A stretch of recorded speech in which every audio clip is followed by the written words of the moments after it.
Good evening. Thank you so much for joining us.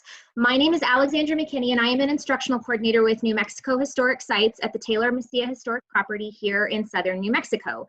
I would like to welcome all of you to this virtual event. I am joined this evening by some of my colleagues with the Department of Cultural Affairs, Jamie Protowski, Katie Doyle, and Heidi Heigarken, educators with the Wonders on Wheels program. Now, the Wonders on Wheels is a traveling museum which showcases exhibits from different museums throughout New Mexico, providing different communities with opportunities to experience exhibits they might not otherwise have the opportunity to see.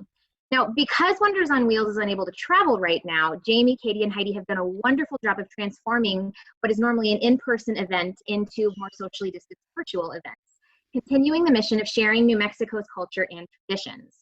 Their current exhibit partner is the Museum of International Folk Art in Santa Fe.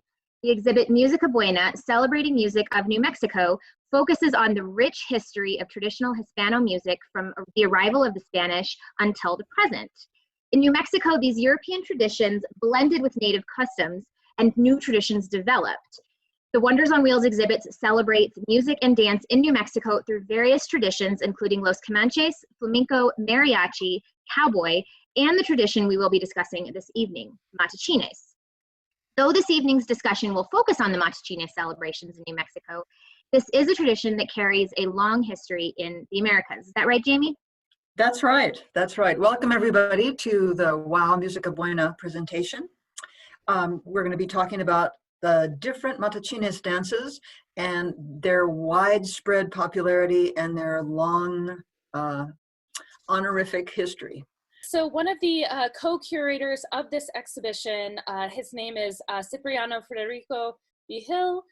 Cipriano is a folk musician from northern New Mexico, and he is considered by many, and actually I believe he has the title of like a living treasure of New Mexican folk history. Cipriano is very, very committed to preserving and continuing the tradition of music and of storytelling here in our state of New Mexico, and he's very deeply involved and entrenched in the musical communities here. So Cipriano says, in these rituals, these songs, these stories and dances, there is a world and a value system. I felt and feel strongly that this way of life, which I had known, needs to be saved and cherished. It has something for all humankind. Tonight's presentation is on Los Matachines. It's a dance and performance, and it's the most widely enacted and celebrated dance in New Mexico, which means villages, regions, cities, all over New Mexico celebrate and do the Matachines dance. And as you'll see later, it covers a much wider area of popularity as well. So every place does it a little differently, or every time, every generation has some differences too on what they want to bring to the fore and feel deeply connected with. So the Matachines are performed by Hispano, Native, and Genízaro, or mixed cultures in New Mexico and throughout North America, Central America, and South America. You can see some musical instruments in the background. You can see some special things that the dancer's holding. Santa Clara Pueblo is also called Capo Oingue in its place, and this is from the collection of one of the curators. The history of Los Matachines. Some people believe that, and there's some history, that the dance was brought from Spain, and it's about the conversion of people in the Americas to Christianity. Some people note that this dance was also practiced in Spain before coming to the Americas, and it was at that time about the Spanish and the Moors. So there's a deep, deep history of change and incorporation and transmission of information. So it's a really deep and important thing. Another thing to keep in mind when you notice the differences in costumes, or when you notice the similarities in the dance and the history, is that the Matachines celebration intertwines past, present, and the physical body in an act that transcends dance. So people become what they're symbolizing. People have a passionate connection to their part of the dance and to their part in the whole dance. This photograph is the dance, Los Matachines, at San Lorenzo in the middle Rio Grande Valley of New Mexico. Here's a map. The orange part is New Spain and was considered New Spain, especially by the colonists of Spain, until the 1820s. So today we see that big, thick black line, that's an international border. Above is the United States, below is Mexico. And you can see all those square lines too, the state lines. There's New Mexico kind of in the middle of this vast area of New Spain. So the Matachines dance is performed and recognized in all those areas, all those states, Mexico, and also much farther south. Find it outside of that region at all? Yes, definitely. Definitely. The Philippines, all the way through Central America, all the way into South America. So wider than this. And of course, people from these areas, from Texas, from California, from Mexico, are migrating to different communities and bringing their traditions with them. Yeah. So definitely, it's an active tradition. Let's try the next slide. Here's our opportunity to watch a celebration. So we're going to watch a celebration that takes place still today.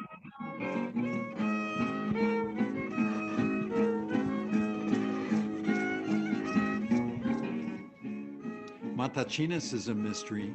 It's about the coming of a new spirituality that's going to blend the spirituality of the conquerors with the spirituality of the conquered.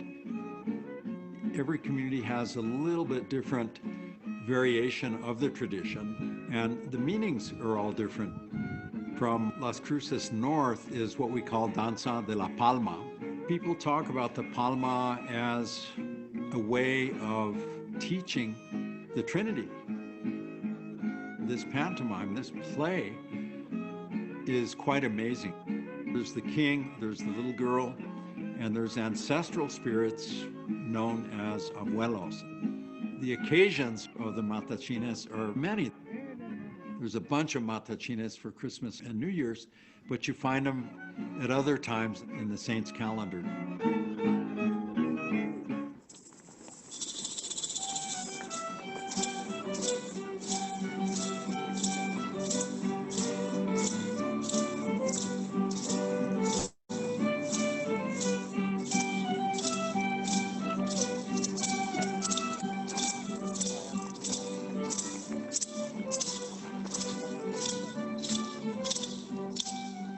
The music of the Matachines is the most ancient music in Mestizo, Indo-Hispano, New Mexico. In New Mexico, we use the violin and the guitar. In southern New Mexico, with the danza de la flecha, there's like a little bow and arrow that's also a percussive device. The arrow doesn't shoot, but it's like a clacker. And there, it's violin and drum and tombe. These beautiful melodies that are deceptively simple because they repeat and they repeat and they repeat.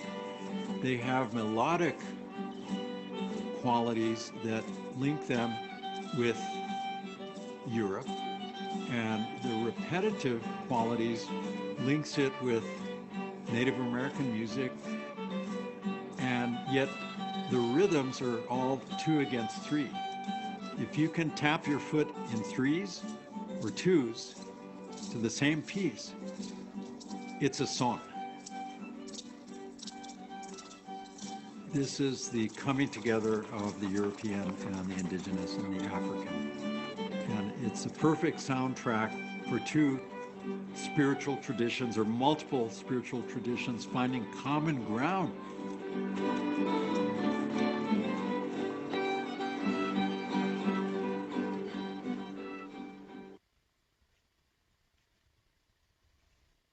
Okay, let's try the next slide. Here are some musical instruments that you may have heard or may have seen being played with the recording of the Matachines dance in certain areas. So we have a guitar, a violin, those two are rattles, and there's the drum up there.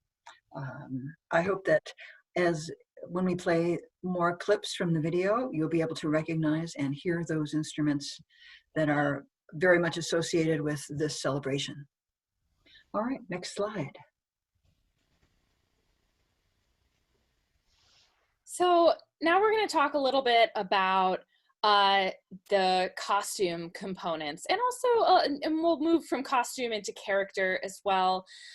So we have an image here of Matachines celebration happening in the East Mountains of Albuquerque, and we see our danzantes, the dancers, and a couple of people that aren't might be dressed a little bit differently from some of the people in this group. So we can see that there are rattles being held by almost everyone in that group. But what do you all notice, Alexandra? What do you see kind of happening, or what can you like infer based on what was in the video, and also maybe just what's going on in this photo? Does anything stand out to you? Well, I do see those palmas that they were talking about, and the first thing I noticed is that there's a gentleman who has a palmas with 4 branches on it, which I think is really interesting. Mm-hmm. And their faces are all covered. I'm not sure if I noticed that in the video, actually. But the hats do look very similar. The little girl is wearing white. She's also got money attached to her, which I noticed. And those rattles, they look different than the rattles that we saw both in the video and in the picture. Everything looks a little different. That's right. So, and I think that also speaks to, you know, the wide practice, right? And in every community, you're going to get different variations across the board. I don't believe that any of the Matachine dancers in the previous video that we just saw had the fringe over their eyes, but they were, I think. Oh, the fringe, yeah. Covered. Yeah, but the fringe is something that we see here that's different, right? Because this is just separated by like one mountain range, right? Corrales is on the other side of Sandia. From where this celebration is taking place, but we already have these like small nuances, right, that exist in a different community that's only a handful of miles away. Right, and I don't even think I noticed the fringe on the top. I was, you know, just noticing sort of the bandana covering. And the fringe on the top is actually, I believe it was in a lot of essays that we've read together, the fringe comes from Morisco culture. Okay.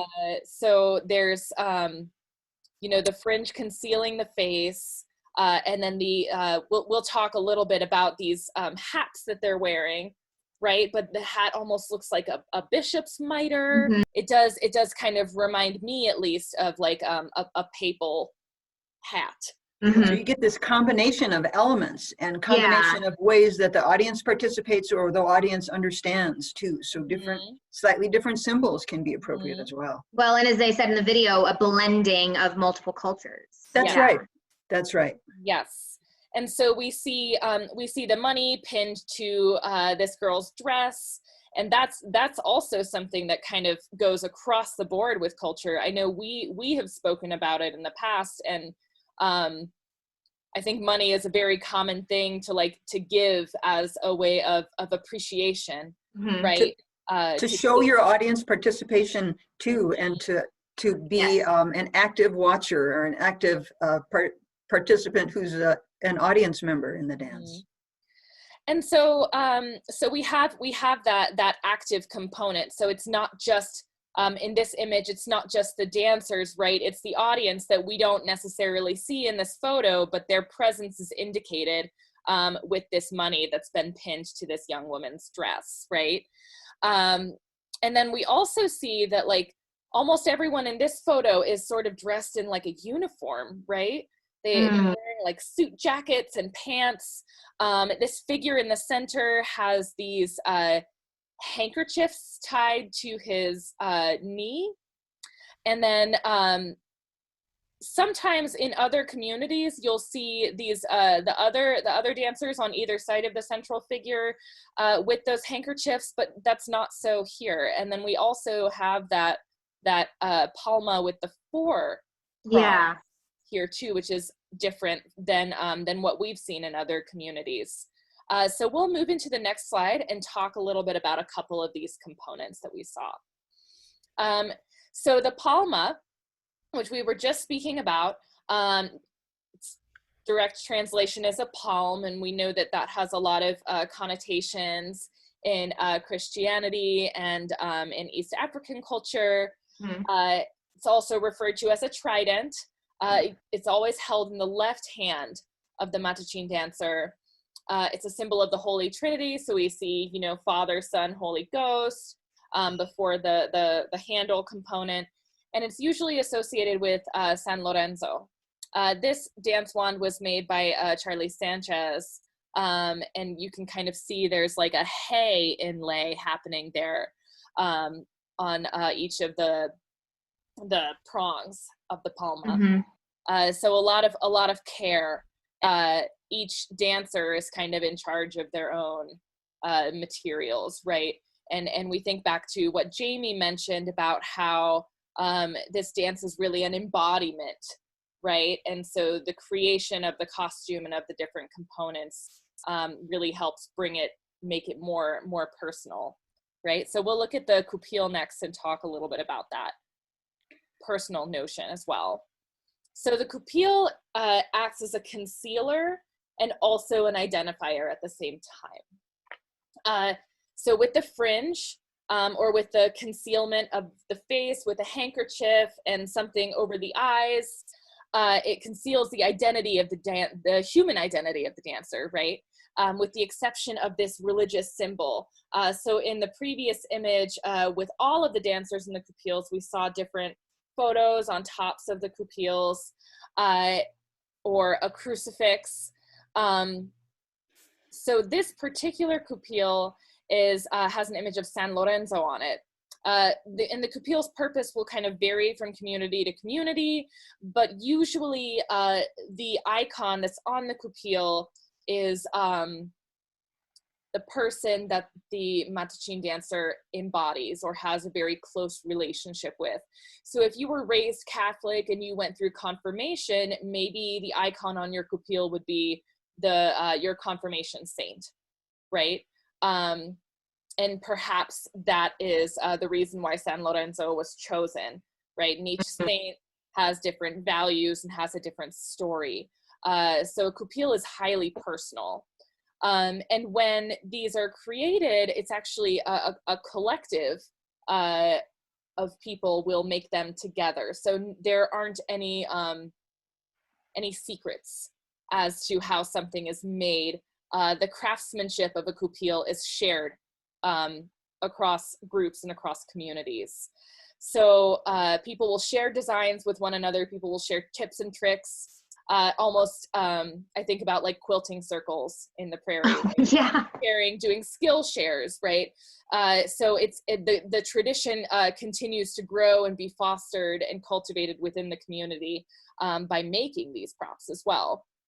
Well, and I think I just want to comment on the fact that you said that the kind of the fringe hides the dancer's identity. And I think that's a really interesting concept in it puts the focus of what's happening on the dance itself as opposed to the people who are in the dance, and places the importance on that community aspect. Yes. As opposed to, which I think is a really unique and special thing.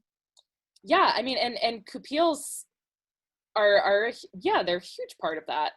And the care, right, that goes into it, and the care of sitting down with your community members or with your elders and learning how to make this object, right, once a year, or, you know, maybe a couple times a year.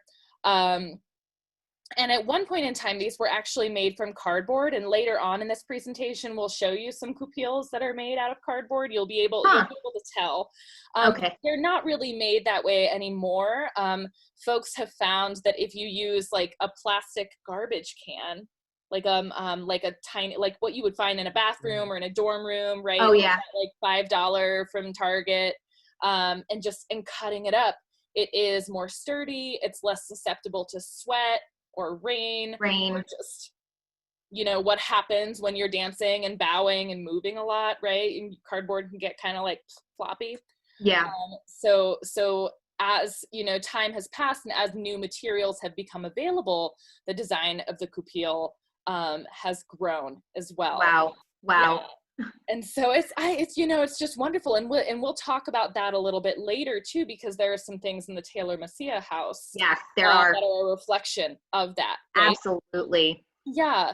And then the very last component here that I want to talk about before we move on is you can see on the right hand side of the kupil, there's these ribbons that sort of come out, and they're displayed in front of the kupil, but the dancers will wear them, and then the ribbons will trail down their backs. So as they are moving and bowing and turning, the ribbons also move with them. And you'll see a little bit of that in the video as well. So there's this regalia component, right? But it's also, it becomes a part of the dance. Yeah, and I also wanted to I did notice in that last picture, some of the kupils had a cross. It didn't have an image of a saint, it had the cross on it. Mm-hmm. Yeah, I mean, there's something to be said too for, you know, there's the role, which we'll talk a little bit about the characters, and maybe the crucifix is an indicator to the role of someone in the folk play, in the dance. But it might also be, you know, if someone has taken a religious vocation, or maybe a religious leader in this dance, or if someone is taking like a Christ-like vow, right? And it's one of those things that, like, it may vary community to community. Maybe some communities prefer a crucifix over patron saints, and others continue to choose based on their relationship to a saint or a martyr. Yeah. Or to the dance itself, I would imagine. The dance itself. Mm-hmm. So I think in the next slide we have a video, and we'll learn a little bit more about some of the roles in this dance.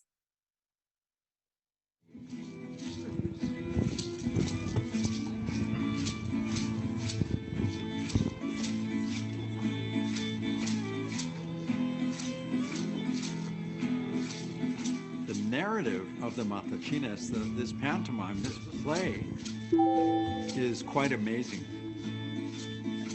The king, the monarca Moctezuma, there's one of the movements where he is sitting in a chair, and the little Malinche is in charge, and she gets a palma. The monarca holds his hands out, and she does a series of passes of the palma around his outstretched hands. And that's a transitional moment. People even call it la conversión de Moctezuma, the conversion of Moctezuma in some communities.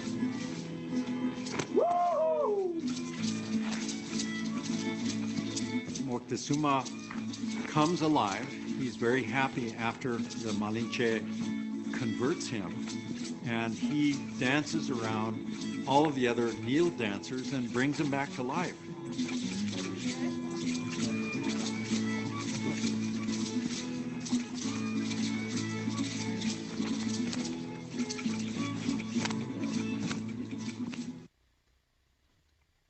Okay, and so in that last video piece, you heard Enrique La Madrid talking about two of the main characters, right, primarily.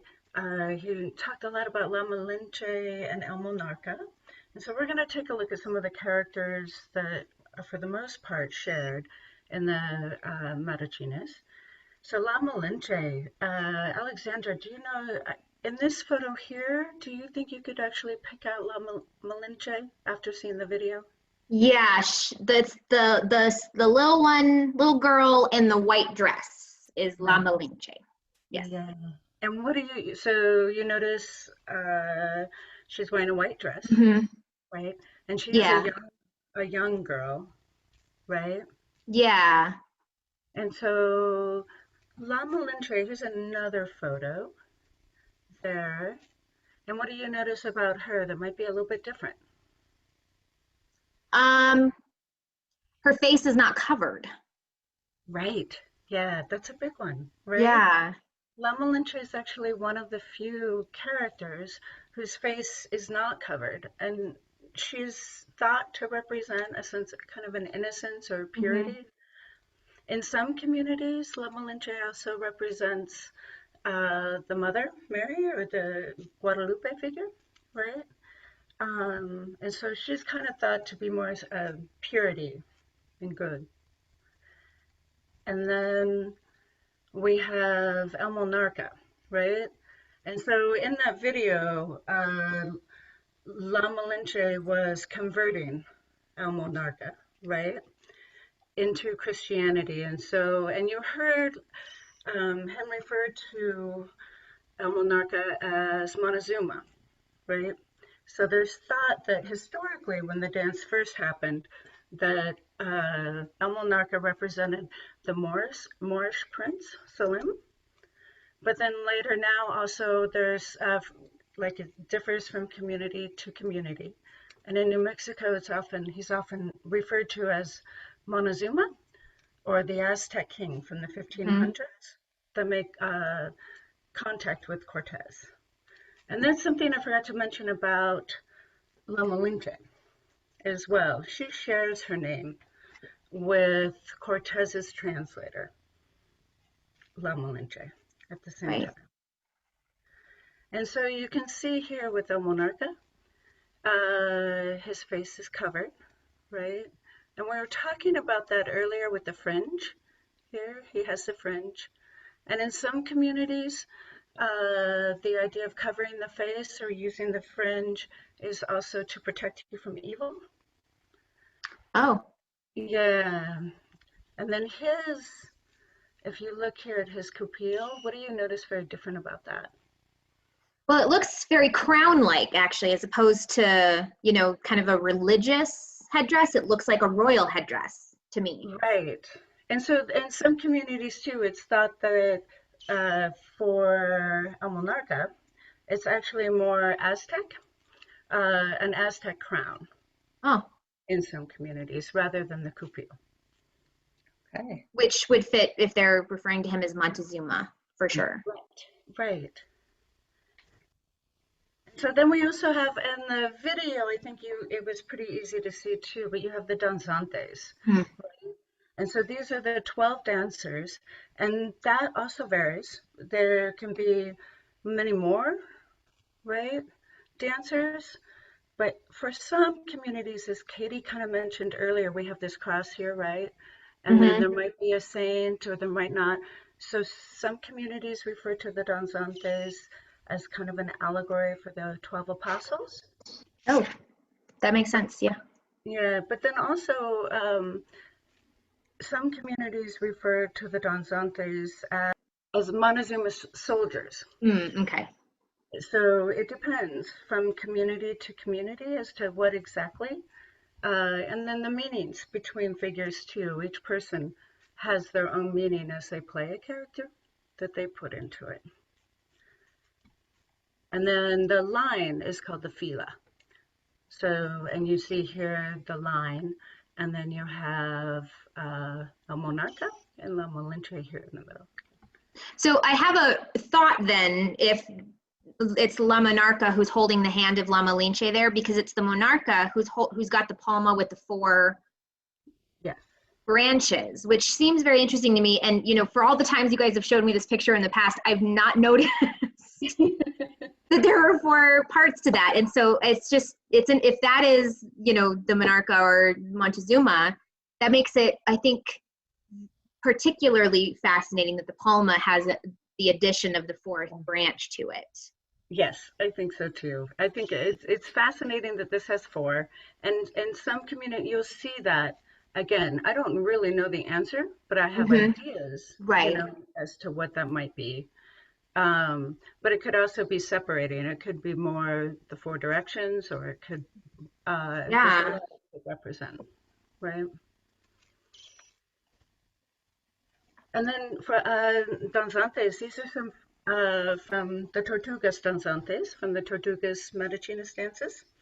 And so what do you notice here that's very different, I think, as The well? colors, there's red. We haven't seen a lot of red in the sort of the middle Rio Grande Valley and northern New Mexico photos that you've shown. Yes. Yeah. And they both actually, I believe, they both have images of the Virgin Mary as opposed to a male saint.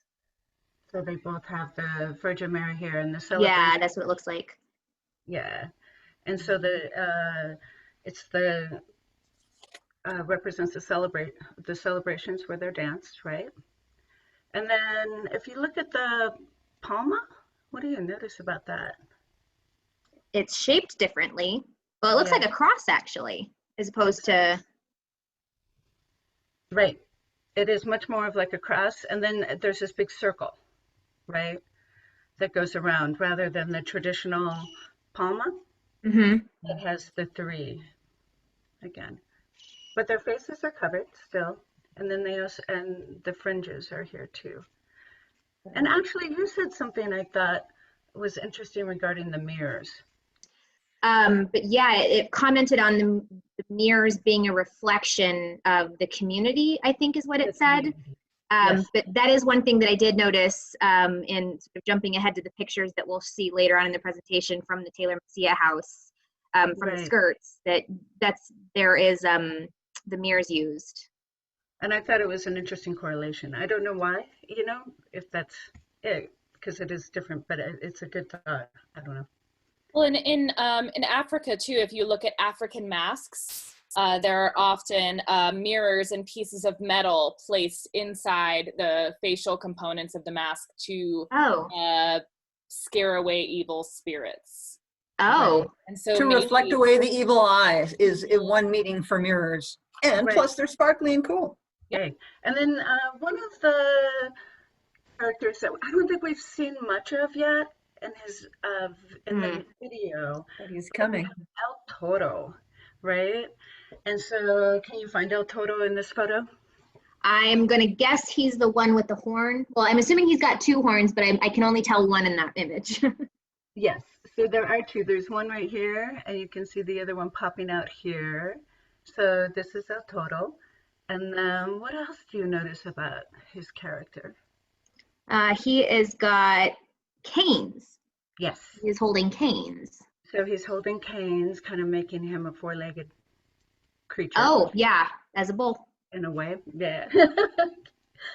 I didn't put that together until just now. No, and that it could differ, right? From one community to the other. And then he's wearing the pants, the red shirt. Red seems to be a theme here and black, right? Red and black. And so he's a mischievous one in the dances, right? And he's kind of chasing El Monarca and La Malinche, as well as the Abuelos, kind of around. So he kind of dodges in and out of the fila, or the line, the dance line, and he's kind of chasing El Monarca. And then you'll see at the very end something very fascinating happening with El Toro. Okay. This is another picture though, just so you can get a sense of the differences, right, between communities. So this is from Picori, the Toro here, and they celebrate on Christmas Day. And what do you notice here that's different? The coloring is different. The color, and he's wearing, the clothes he's wearing is different too. Right, I think, yes. So here it's very bright colored stripes, right? And then he still has the horns here, but then you have the red, and his mask is even much brighter color. I think not so menacing, right? And then we have the Abuelos, or La Perihundia. And so they are the grandparents, but they're also thought to be the ancestors that are there. And so it differs very much. In Bernalillo, the grandparents or Los Abuelos play a very serious role, right? Whereas in many communities, the abuelos are the tricksters characters. They're playful. They're usually interacting with the audience a lot.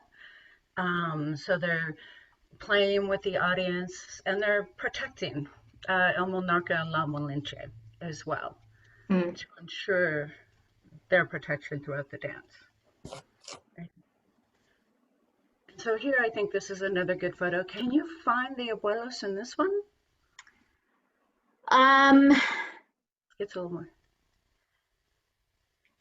I'm going to make a guess that it's the one wearing the kind of the brighter colored mask, but I don't actually know if I'm right.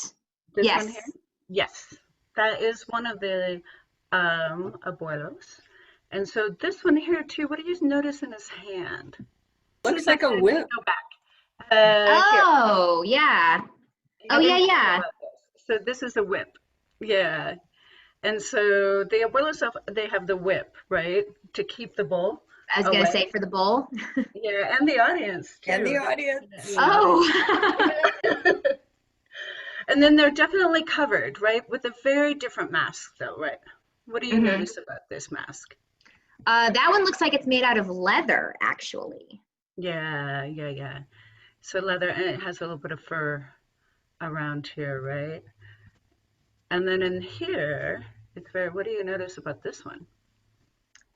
The way this abuelo is dressed. All black. It's very differently dressed than everybody else. And then here his mask, I think, is very different, right? Looks like it covers both the front and the back of the head as well. And it also looks almost like there's a scarf around his neck. Yeah. And then we have another character here that in some dances you'll see two abuelos figures that are kind of similar to this or slightly, I think in the video we saw, they had more animalistic faces, right? Animalistic qualities. Yeah, but then here we have La Perihundia as well. And so La Perihundia has the whip here. And then what do you notice about the way La Perihundia is dressed? It looks like a dress, actually, to me. So often dressed as that. So the abuelos are usually played by men, right? But occasionally they'll cross-dress as women. Yeah. So here we'll take a look. So the abuelos and the abuelas, essentially. Kind of, yeah. We'll take a look at this photo or the video here, where you'll see La Perihundia in action.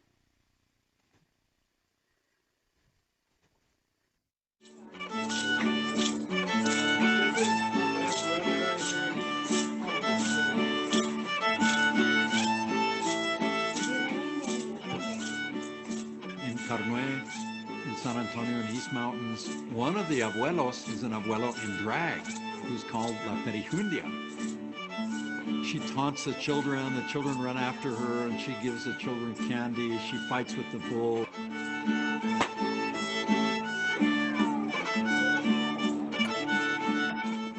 The toro is the totem animal of Spain. The toro is stalked and killed by the abuelos.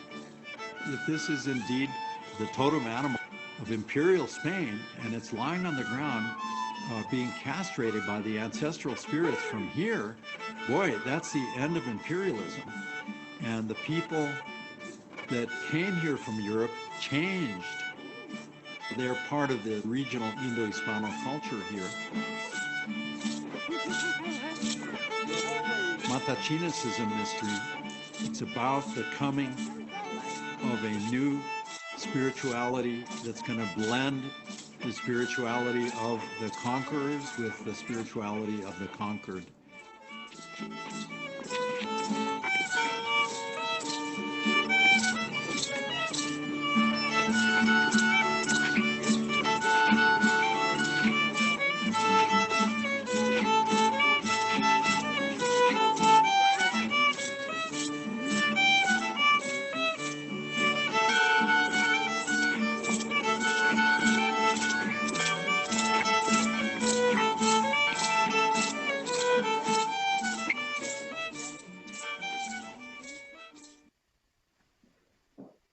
have any questions about that before we move on? I did want to ask actually about the capes that I've noticed in a lot of these pictures. I don't know if I'm jumping ahead of your presentation a little bit, but that is one thing that I've noticed in a lot of these pictures is it does seem to be an image of Guadalupe, but they're worn almost like capes. Yes. Yeah. And that does seem to be something that's shared through many, although not all. In some places, the Matachines dancers themselves wear more plain clothes or business suits like we saw in that earlier video, right? And then in other dances, like in Bernalillo, as well as with the Tortugas, they wear the capes or the skirts.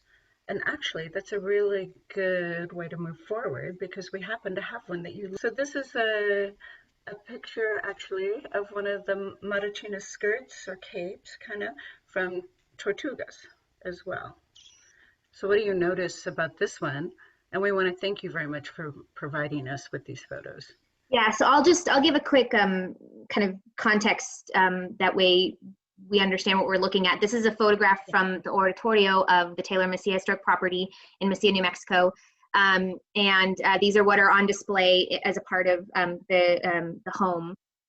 But both of these skirts are red, which lines up with other pictures of the Tortugas that we have seen thus far. But, you know, as we talked about earlier, in the image that's on the left there is the mirrors. It has a lot of kind of mirrors attached to the skirt itself.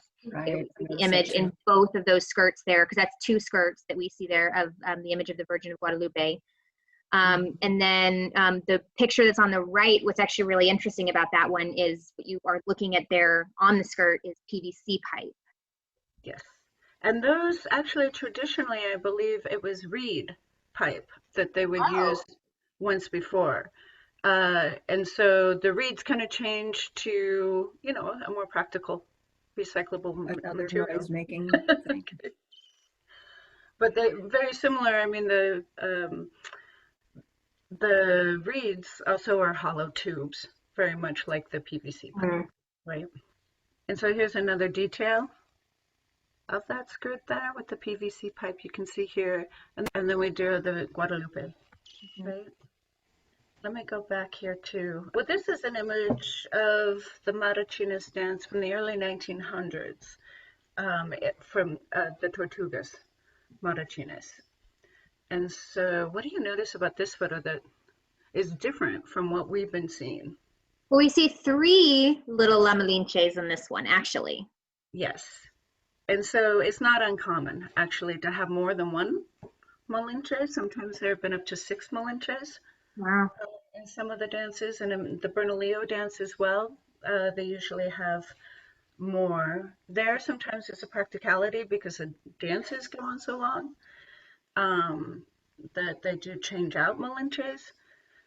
But for a long time, there have been more than one Malinche dancing. Wow. Yeah.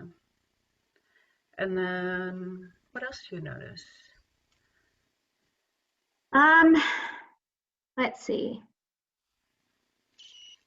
Well, actually, I noticed there's not a lot of facial covering of the men in the photo. Right. And that could be somewhat contrived with but there is this on this one here. It could be more of a pose photo. We're not sure. But you're right. And then this figure here is kind of mysterious to me. Looks a lot like an abuelo to me, an old person. Yes. Yeah. And this guy here. So sometimes, you know, way back when regular clothes were worn, but then he's very dark. And then it's like his clothing. Yeah. Black. There was also an evil one in traditional dances. And so they've changed. It's a very dynamic dance. And so meanings change from community to community and throughout time, right? Yeah. So now the danzantes look very much like the ones we saw earlier. And then here's that wonderful painting in the house, right? The Taylor Mesilla. Yeah, Monica Sasoya Halford is the painter of these paintings that you see here. you can recognize a few of the characters, especially near the front of this line, I think. Mhm. So There's some very typical costumes and symbols. right. Well, it is, yeah, and I think I absolutely, yeah, I definitely can sort of recognize some of those, you know, characters that we've talked about in the clothing that they're wearing that we've talked about. I can see them now for sure. And then we have the kupils, right? So you have the kupils here. You can see the palmas in this one. And they have the ribbons coming Yes. off the kupils. They have the ribbons here. And then I believe this might be the toro with more of like an animal fur on its back or something there. And then we have this one, which is the chichimeca. This is also Monica Sosaya Halford's painting. Right, and somebody, and this dance is danced at the same festival, right? And is part of the Matachines dances. And so what do you notice here? Well, I think the big thing in this one that I see that we haven't really seen is the bow and arrow. Yes. So these are those clackers that that he was talking about earlier. Mm-hmm. Remember those musical instruments? So those are the bow and arrow, or it could be that clacker that is used in the dances in the South a lot. And then there's the Guadalupe. Right? And I see the Malinche is wearing red in this picture too. Yes. And you know, throughout that changes. You know, Malinche, I've seen photos of Malinche wearing pink and wearing red or wearing green. So not always in white. For me, instead of the kupils, I definitely notice here much more of a headdress, right? Feathers in use. Feathers, yeah, lots of feathers there. So, and the chichimeca dance is done, I know, through northern Mexico as well, up into southern New Mexico. So do you have any questions for us, Alexandra? You know, I don't necessarily have a question, but I think I continue to go back to that just continues to really stick out to me as really interesting. And it was in the introduction of that collection of essays where the author said that he's been studying this tradition for 20 years and he still can't explain what it all means, which I just find really very fascinating and interesting. Yes, I agree. I mean, I feel like looking at things, every time I think I know something, I find out later I didn't, right? I look at it, things are changing all the time. And especially really big things like history or faith. There's different ways to look at it. And time makes us come around to a different way of looking at those things too. Sometimes it might not be the same this century as it was another century. Right. And meanings change on so many levels, right? Historically, it started off as one dance, but it's not a static dance. You know, it's a living dance. And so as times change, the dance kind of changes with those times and with communities, you know, throughout. And so it's really difficult to put one meaning down, right? When there really isn't. There's multiple meanings. Well, and Enrique Lamadrid said it himself in that video we just saw, that it is a mystery. That's right. Yes. That's right. And it really is a mystery. Really beautiful mystery. I think so. Thank you so much for inviting us. Really nice to be able to participate with Historic Sites and the Taylor Mesilla Historic Property. Very, very exciting. Yeah, thank you very much for coming and giving us this wonderful presentation and explaining all of this to us. I've mentioned a few times that there is an essay series that I think you guys said it was the New Mexico Arts. If you would like more information, I'm going to go ahead and put that up on the Taylor Mesilla Historic Property website. I'll also stick a link to it in the comments down below if you are interested in learning any more about the Matachines dances. Thank you to Katie and to Jamie and to Heidi and to all of you for joining us. And I hope everyone has a wonderful evening. Thank you so much. Thank you. Thank you. Thanks a We lot. appreciate Bye. you. Bye.